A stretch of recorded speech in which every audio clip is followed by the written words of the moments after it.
By three, they come. By three, thy way opens. By the blood of the willing, we call thee home.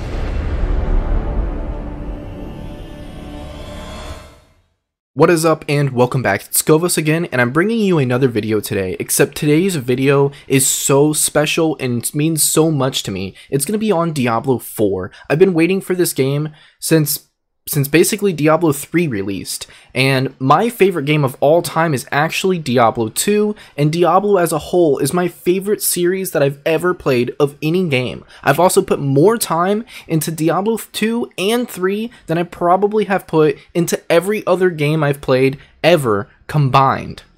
And in today's video, we're going to be talking about the Druid. We're going to go over all of the Druid skills, talents, abilities, and we're also going to showcase a few different legendary items, as well as discussing all of this information.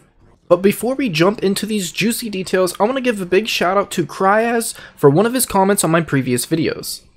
And the last thing I want to mention is that the gameplay in the background going over the skills, talents, and everything else you see on the main screen is going to be from BlizzCon 2019. So I want to give a big shout out to the community members, the YouTubers, the streamers, everyone that went to BlizzCon this year and was able to get their hands on this gameplay demo for Diablo 4 and bring us all of this information so us creators, viewers, and fans at home can get our hands on this information. And I'm just compiling it in a nice, short, neat video. That way you can pause and stop at any point in time to read your favorite skills, to go over the talents, or to check out the legendaries we got to see at BlizzCon.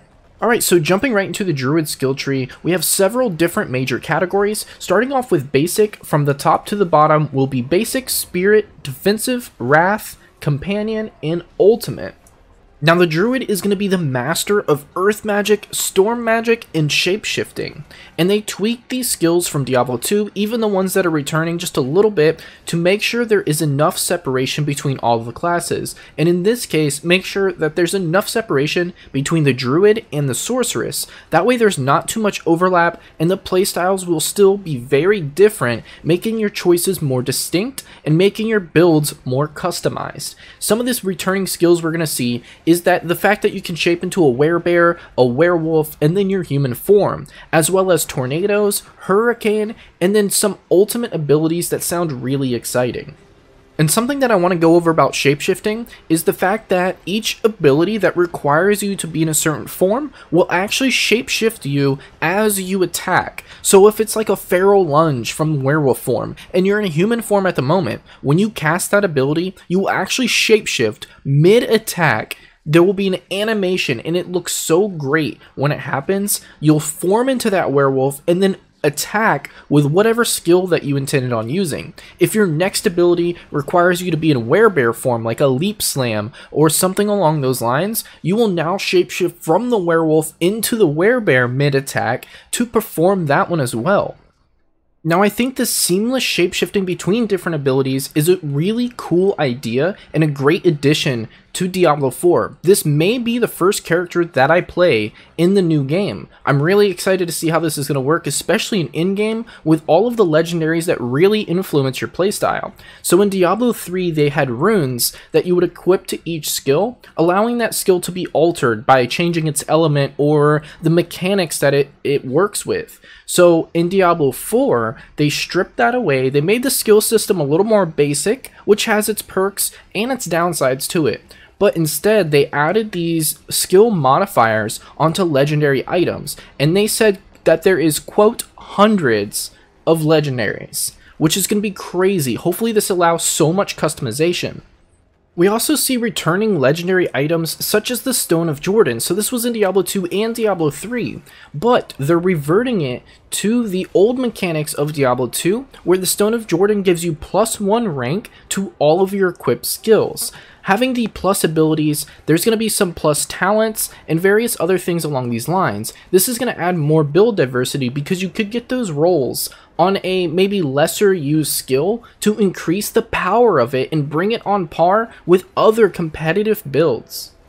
We also have a wide variety of talents to choose from, so we're going to get several points to put into different tiers of the talent trees, which for the Druid splits off into two sections. One is going to be based off of the magic, and the other is going to be based off shapeshifting. So for example, at the bottom of the tree, once you unlock the previous tiers, we're going to have powerful nodes that we can unlock, and giving you one example as quick shift. So after shapeshifting into a different form, your next skill will deal 30% increased damage. So you could make a build around this on shifting back and forth between a werewolf and a werebear, constantly dealing damage. So you maybe want your cooldowns as little as possible, that way you can really spam these skills in order to deal as much damage as you possibly can. Personally, I'm really excited for Diablo 4. I'm excited to get my hands on as much information as I possibly can, read through every one of the talents, read through all of the skills, and check out any legendaries we can get our hands on in the meantime to hold us over for Diablo 4. I'm hoping and crossing my fingers for a Diablo 2 remaster, but we don't know if that's going to happen or not. So if at any point through the video a skill catches your eye, maybe you want to read more into it, or a talent has some percentage increases that may complement your favorite playstyle, go ahead and pause the video, take a look at that before pressing play and moving on. Well, that's going to pretty much sum it up for this video today. As always, if you liked the video, go ahead and leave a thumbs up. If you didn't like it, you can also drop a thumbs down. But I want to know what you're looking forward to in Diablo 4 the most. What do you want to see added to the game, removed, altered, or changed? What legendaries or skills do you want to use the most? Do you have any builds in mind already, just from what you've seen from BlizzCon this year, 2019? Either way, if you want to see more content, more Diablo 4, Call of Duty, Apex Legends, whatever game I'll be playing at the time, I'm going to put out as much content as possible, and you better believe that Diablo 4 is going to be on this list for a very long time. You can click that subscribe button to make all of this come true, and if you want to know when my uploads go live right away, you can also click the bell icon. But wherever you are, I hope you have a good evening, morning, afternoon, night, or whatever it is. But thank you for stopping by, and I hope to see you next time in my next videos. Blessed Mother, save us.